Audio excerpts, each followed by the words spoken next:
Programming before audit देखिए इसके point के अंदर पहले है determination of scope of audit, यानी इसमें जो अंकेक्षण है उसके कार्य क्षेत्र का निर्धारण किया जाता है स्कोप ऑफ ऑडिट के अंदर कि ऑडिटर के द्वारा कौन कौन से क्षेत्रों का ऑडिट किया जाए और किसको ज़्यादा इम्पोर्टेंस दिया जाए और किसको कम इम्पोर्टेंस दिया जाए, ये सब इसके अंदर पहले से ही निर्धारित कर लिया जाता है ऑडिट प्रोग्राम के अंदर। लेकिन यदि ऑडिटर अगर किसी वैधानिक अंकेक्षण को कर रहा है, स्टैट्यूटरी ऑडिट को कंडक्ट कर रहा है, तो उस कंडीशन के अंदर उस कार्य क्षेत्र को पहले से ही उसके विधान यानी लॉ के अंदर दे रखे है, उसके कानून में दे रखा है कि किन किन कार्य क्षेत्रों का किन किन स्कोप ऑफ ऑडिट का जो ऑडिटर है वो ऑडिट करेगा, उनको कम नहीं किया जा सकता बल्कि उसको बढ़ाया जा सकता है। तो ये ऑडिट के ऊपर डिपेंड करता है कि ऑडिटर ऑडिट करने के लिए अगर जा रहा है तो वो कौन से जो इम्पोर्टेंट जो उसके एरियाज है या क्षेत्र हैं उनके ऊपर ज़्यादा उसको गौर करना है या ध्यान देना है, या कौन से ऐसे क्षेत्र है जिनके ऊपर उसको ज़्यादा ध्यान देने की जरूरत नहीं है। ये इसके अंदर स्कोप के अंदर निर्धारित कर लिया जाता है ऑडिट प्रोग्राम के अंदर। नेक्स्ट बड़ा इसके अंदर अपना दे रखे हैं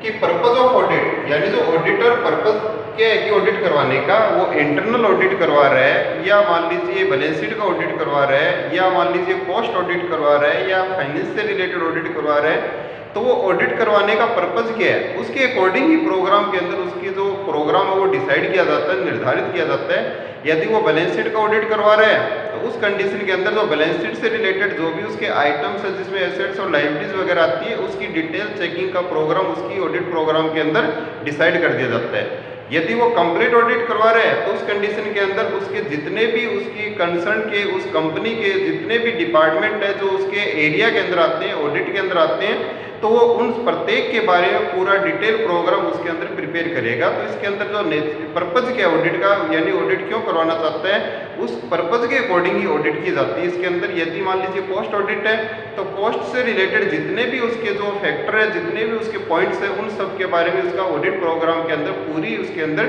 डिटेल्स इसके अंदर डिस्कशन किया होता है कि किन किन क्षेत्रों को किस प्रकार से ऑडिटर और उसका स्टाफ है वो ऑडिट करेगा। इसके अंदर नेक्स्ट इसके अंदर है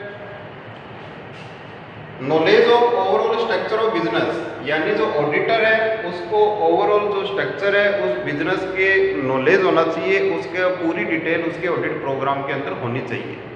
यदि उसके स्ट्रक्चर का ध्यान नहीं है कि किस प्रकार का स्ट्रक्चर है, यानी वो किसी हेड ऑफिस का ऑडिट कर रहे हैं या ब्रांच का कर रहे हैं या मान लीजिए उसका ऑर्गेनाइजेशन है वो एक कंपनी है या पार्टनरशिप फर्म है या सोल ट्रेडर है,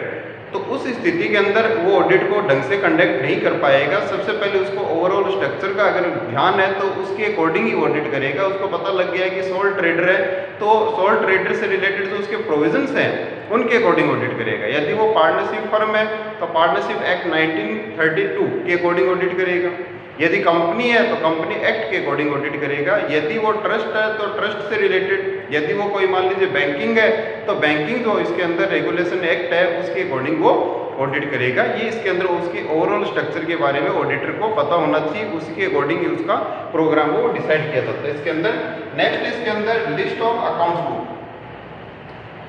इसके अंदर बड़ा 4th नंबर है। पहले लिस्ट ऑफ अकाउंट बुक, इसका नेक्स्ट है study of books keeping and accounting system, यानी बिजनेस के अंदर कितनी अकाउंट्स बुक रखी जाती है, बुक कीपिंग का क्या सिस्टम है। यानी जो मॉनेटरी ट्रांजैक्शन है उनको ओनली जर्नल के अंदर रिकॉर्ड किया जाता है या उनके लिए सब्सिडरी बुक्स भी रखी जाती है, ठीक है ना, जैसे परचेज बुक, सेल्स बुक वगैरह ये रखी जाती है। यदि जर्नल रखी जाती है तो वो जर्नल को चेक करेगा। यदि उसके लिए सब्सिडरी बुक्स है ट्रांजैक्शन बहुत ज़्यादा होते हैं तो उस कंडीशन के अंदर अपने स्टाफ को अलग अलग जो इसकी सब्सिडरी बुक है उनके लिए अपॉइंट करेगा कि आप पर्टिकुलर परचेज बुक की ऑडिट कीजिए या आप पर्टिकुलर जो उसके मेंबर्स हैं उनको सेल्स के लिए या कैश बुक के लिए अलग अलग अपॉइंट करना पड़ता है। यदि जर्नल है तो उसके लिए 1 या 2 व्यक्ति को अपॉइंट किया जा सकता है। नेक्स्ट इसके अंदर बुक कीपिंग के बाद में अकाउंटिंग सिस्टम क्या है, डबल एंट्री सिस्टम है या सिंगल एंट्री सिस्टम है, या इसके अंदर एक्रूअल बेसिस पर अकाउंटिंग होती है या कैश बेसिस पर अकाउंटिंग होती है। ये सब उसके अंदर पहले से ही देखा जाता है कि इसके अंदर बुक कीपिंग और अकाउंटिंग सिस्टम क्या है, उसके ऑडिट प्रोग्राम के अंदर उसको रिकॉर्ड किया जाता है कि इसके अंदर पर्टिकुलर कंसर्न के अंदर अकाउंटिंग सिस्टम और बुक कीपिंग का सिस्टम ये है इसके अंदर। नेक्स्ट इसके अंदर लिस्ट ऑफ अकाउंट्स बुक है। इसके अंदर लिस्ट ऑफ अकाउंट बुक्स का मतलब है कि इसके अंदर बिजनेस के अंदर कौन कौन सी अकाउंट्स बुक लिखी जाती है, कितनी इसके अंदर एक प्रोसीजर बुक्स रखी जाती है,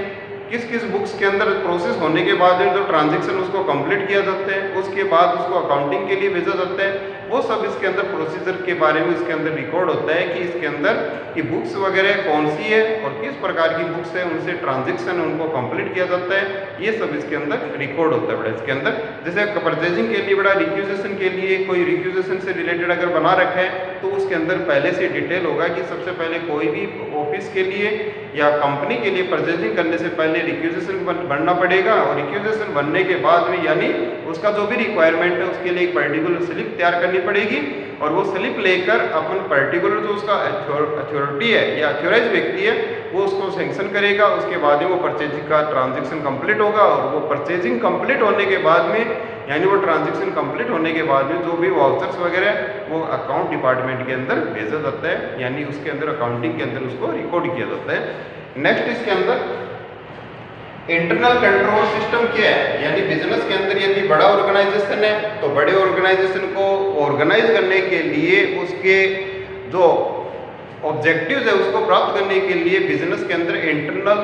कंट्रोल बहुत ज़्यादा जरूरी होता है। बिना इंटरनल कंट्रोल के उसके ऑब्जेक्टिव्स है, उनके उद्देश्य उनको प्राप्त नहीं किया जा सकता। तो सब इसमें ये भी डिसाइड किया जाता है, ये भी देखा जाता है कि ये भी उसके अंदर एनालिसिस किया जाता है कि इंटरनल कंट्रोल का सिस्टम क्या है। इंटरनल कंट्रोल के लिए इंटरनल चेक के द्वारा किया जाता है या इंटरनल ऑडिट के द्वारा किया जाता है, या दोनों ही सिस्टम इसके अंदर बिजनेस के अंदर है या दोनों ही नहीं है, वो सब इसके अंदर देखे जाते हैं। मैंने कल बताया था ना कि इसमें बड़ा अपन ज़्यादा डिटेल नहीं पढ़ते, लेकिन कंपनी के अंदर ऑडिट करने से रिलेटेड यदि एक कंपनी का पर्टिकुलर अमाउंट से अगर कैपिटल ऊपर चली जाती है, टर्नओवर अगर डिसाइड हो जाता है तो उसके लिए इंटरनल चेक, इंटरनल कंट्रोल जैसे जो सिस्टम वो बिजनेस के अंदर लगाने पड़ते हैं, अपनाने पड़ते हैं कंपनीज वगैरह के अंदर। तो वो इसके अंदर इंटरनल चेक या इंटरनल कंट्रोल का जो सिस्टम है या इंटरनल ऑडिट का जो सिस्टम बिजनेस के अंदर डेवलप किया गया है, उस सिस्टम के बारे में ऑडिटर है वो जानकारी प्राप्त करता है कि कौन सा सिस्टम बिजनेस के अंदर उसने कंपनी ने लगा रखा है इसके अंदर। नेक्स्ट इसके अंदर knowledge of rules and regulations, इसके अंदर बड़ा जो कंपनी है उसका जो एक्सटर्नल स्ट्रक्चर है उसका नॉलेज तो ऑडिटर को होता ही है। यानी अगर वो कंपनी है तो कंपनी के जो इसके एक्ट के अंदर प्रोविजंस उसके हिसाब से उसका ऑडिट करेगा। यदि नॉन प्रॉफिट ऑर्गेनाइजेशन है या कोई बैंकिंग कंपनी है, ये मैंने अभी बताया था, उनके एक्ट बने हुए एक्ट के अकॉर्डिंग ही वो ऑडिट करेगा, यानी उनके जितने भी रूल्स वगैरह उनको फॉलो किया गया या नहीं किया ये सब उसके अंदर ऑडिटर देखता है। लेकिन यदि उसकी इंटरनल पॉलिसी है वो उसके अंदर ऑडिटर को चेक करनी पड़ती है, डिटेल से देखनी पड़ती है कि उसकी पॉलिसीज क्या है, यानी एम्प्लॉयज़ है उसका अपॉइंटमेंट किस प्रकार से किया जाता है, कितना उसका सैलरी वगैरह उसका डिसाइड कौन करता है ना, ये सब उसके वर्किंग आवर्स कितने हैं और कितने टाइम के बाद में उनको रिटायर किया जाता है, एक्सपेंसेस है उनको अप्रूवल कौन देता है ना, और किसके अप्रूवल के बाद में वो एक्सपेंसेस है वो अपने ट्रांजैक्शन को कंप्लीट करते हैं। ये सब उसके अंदर देखा जाता है कि एक्सपेंडिचर को करने के लिए अप्रूव्ड कौन करता है और उसके बाद में उस ट्रांजैक्शन को कंप्लीट कैसे किया जाता है, ये सब उसके अंदर डिटेल से अंदर दिया जाता है कि यानी इंटरनल जितनी भी पॉलिसी है, इंटरनल पॉलिसी के बारे में ऑडिटर को पता करना होता है, उसको डिटेल से जानना होता है, क्योंकि प्रत्येक कंसर्न की इंटरनल पॉलिसी अलग अलग हो सकती है, तो उस पॉलिसी के अकॉर्डिंग ऑडिट को कंडक्ट करता है। नेक्स्ट इसके अंदर दे रखा है वर्क डिस्ट्रीब्यूशन अमंग एम्प्लॉइज, यानी जो ऑडिटर है वो क्या करता है अपने वर्क को कंसर्न की जो इसके स्ट्रक्चर के अकॉर्डिंग डिवाइड कर देता है। यदि स्ट्रक्चर उसका बड़ा है, कंपनीज है ना, तो उस स्थिति के अंदर वो एम्प्लॉइज को अलग अलग वर्क है वो डिस्ट्रीब्यूट कर देता है। जिस एम्प्लॉय को यानी जिस इसके स्टाफ को, ऑडिटर के स्टाफ को वर्क का डिस्ट्रीब्यूशन किया गया है वही उस वर्क को कंप्लीट करके अपनी ऑडिट रिपोर्ट है वो मेन ऑडिटर को सौंप देता है इसके अंदर। नेक्स्ट इसके अंदर है कि प्रीवियस ईयर का profit and loss account and balance sheet, ये भी बड़ा इसके अंदर है कि जब भी आप इसके अंदर कंपनीज अकाउंट बनाते हो, कंपनी का स्टेटमेंट ऑफ इसके अंदर इनकम और उसके बाद में बड़ा नेक्स्ट इसके अंदर स्टेटमेंट ऑफ इसके अंदर अफेयर्स यानी बैलेंस शीट जब बनाते हो तो उसमें एक कॉलम होता है लास्ट ईयर का।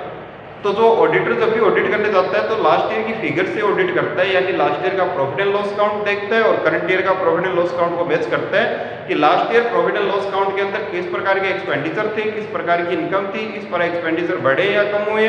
अगर बढ़े तो कौन कौन से एक्सपेंडिचर है और उसके बढ़ने के क्या कारण है, वो सब उसके अंदर देखा जाता है। इनकम अगर इंक्रीज हुई है तो कितनी इंक्रीज हुई, जितना उसका टारगेट उसके अकॉर्डिंग हुई है या नहीं हुई है, वो भी इसके अंदर ऑडिटर देखता है। प्रॉफिट लास्ट ईयर से क्या इसके अंदर है, इंक्रीजिंग ट्रेंड है या डिक्रीजिंग ट्रेंड है, यदि एडवांस टैक्स का अगर कोई प्रोविजन बन रहा है तो एडवांस टैक्स उसने पे किया या नहीं किया, अगर टैक्स का प्रोविजन है वो बना रखा है या नहीं बना रखा, वो सब इसके अंदर ऑडिटर देखते हैं। ऐसे बड़ा बैलेंस शीट के अंदर कौन कौन सी एसेट्स है, कौन कौन सी लायबिलिटीज है, उन लायबिलिटीज और एसेट्स के बारे में पूरी जो डिटेल है वो उसके अंदर चेकिंग की जाती है। तो लास्ट ईयर का जो प्रॉफिट एंड लॉस अकाउंट और जो बैलेंस शीट है उसके आधार पर, उसके बेसिस के ऊपर भी ऑडिटर क्या करता है, ऑडिट को कंडक्ट करता है।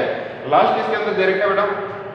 नेक्स्ट इसके अंदर correspondence with the previous auditor. यदि जो ऑडिटर है उस कंसर्न का ऑडिट करने के लिए फर्स्ट टाइम आया है, तो उस स्थिति के अंदर वो लास्ट जो ऑडिटर था, यानी जो लास्ट ईयर जिसने ऑडिट को कंडक्ट किया था, ऑडिट को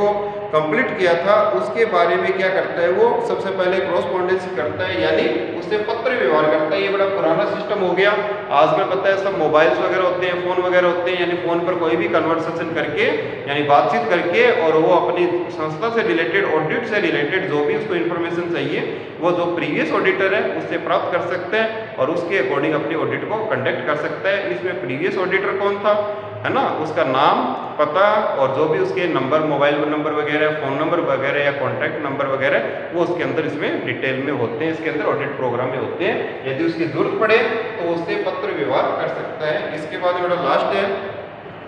यदि ऑडिटर को यदि किसी प्रकार का डायरेक्शन देना पड़े, यानी उसके क्लाइंट को जिसने ऑडिट को कंडक्ट करवाया है या ऑडिट के लिए ऑडिटर को बुलाया है, वो उसका क्लाइंट होता है बेटा, तो वो उसको जो भी उस ऑडिट से रिलेटेड जो भी उसके दिशा निर्देश है उसके बारे में बता सकता है कि आपको ऑडिट से रिलेटेड ये सूचनाएं हमें और प्रोवाइड करवानी है, या ये आपको ऑडिट से रिलेटेड डॉक्यूमेंट्स वगैरह या अकाउंट से रिलेटेड या अदर जो इसके अंदर उस ऑडिट के अंदर जो हेल्पफुल डॉक्यूमेंट्स है उसके बारे में उनको डायरेक्शन दे सकता है, निर्देश दे सकता है। उसके बाद अपने ऑडिट प्रोग्राम को उसके ऑडिट प्रोग्राम के अकॉर्डिंग अपनी ऑडिट को स्टार्ट कर देता है। तो ये जो प्रोग्रामिंग अपनी, ये प्रोग्रामिंग वो वाली प्रोग्रामिंग है जो ऑडिटर ऑडिट से पहले प्रिपेयर करता है, उसके बेसिस के ऊपर अपने ऑडिट के प्रोग्राम को कंडक्ट करता है। ये अपने बड़ा इसके अंदर इसके अंदर बिफोर ऑडिट की जो प्रोग्रामिंग है वो अपन ने डिस्कस किया। नेक्स्ट पॉइंट नेक्स्ट टाइम इसका करेंगे अपन, ठीक है।